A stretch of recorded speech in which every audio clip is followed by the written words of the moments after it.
Hola from Barcelona. Excited na kami para ibigay mga walang kwenta naming regalo para sa nabunot naming monito-monita this year. Uso din pala yan dito sa Spain. Napagdesisyon na namin ng mga kaibigan namin na magkita-kita nga tonight, magpalitan ng regalo at mag-dinner together. Excited na itong si Mr. kaya ang aga niya natapos sa trabaho today. Kumukuha na kami ng pagkain sa shop na magiging ambag namin for tonight's dinner. Naisipan na lang namin ni Chef Jama na gumawa ng charcuterie board. Nagdala na lang din kami ng turon at polvoron for dessert. Ngayon pa lang din kami nagkaroon ng time na ibalat ang regalo namin. Ang regalong ito ay walang kwenta. Promise. Isang bagay na hindi pwedeng gamitin ng kanyang monita. Isang bagay na useless at sigurado kung hindi niya alam kung saan niya ilalagay ito. Ang palitan ng regalo dito sa Spain ay tinatawag nilang Amigo Invisible in Spanish, Amic Invisible in Catalan, Invisible Friend in English. Kayo na ang bahala sa Tagalog.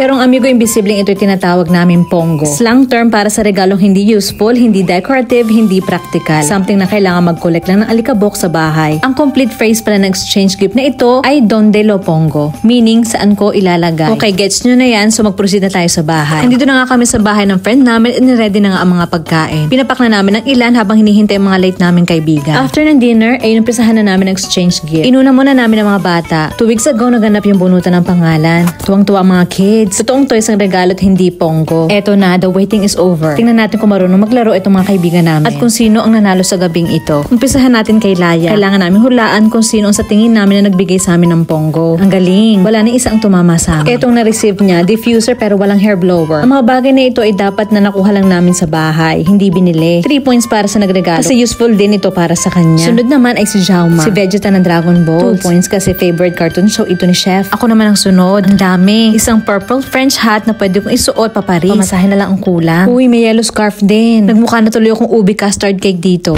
Wait, hindi pa tapos. Meron din mabalahibong vest na amoy cabinet at isang sampayan. 1 point para sa nakabunod sa akin kasi lahat ng ito ay pwede kong gamitin. Hindi ko na nabidyohan yung 3 lalaki pero isang lighter na hindi gumagana, 3 Naruto books para dun sa isa na kinutuwa din niya at 5 figurines ng Football Club Barcelona para sa isa na hindi nanonood ng football. Nako ang nagregalo. Ito namang sila ay isang lumang selfie stick. Ang nanalo sa gabing ito ay si Chef Jama. Isang lumang tropeyo na sobrang bigat at sobrang laki. At talaga namang walang kwentang iniregalo niya sa kanyang monita. Something na mag-iipon talaga ng alikabok sa bahay nila. Sobra akong natuwa sa gabing ito. Ang highlight naman talaga ng gatherings naming ito ay magkaroon lang ng katuwaan kasama mga kaibigan ngayong Pasko. Gamit lamang ang mga lumang bagay sa bahay na ngayon ay meron ng sentimental value. Yun lang guys, sana nag-enjoy kayo. Hanggang sa susunod. Adios!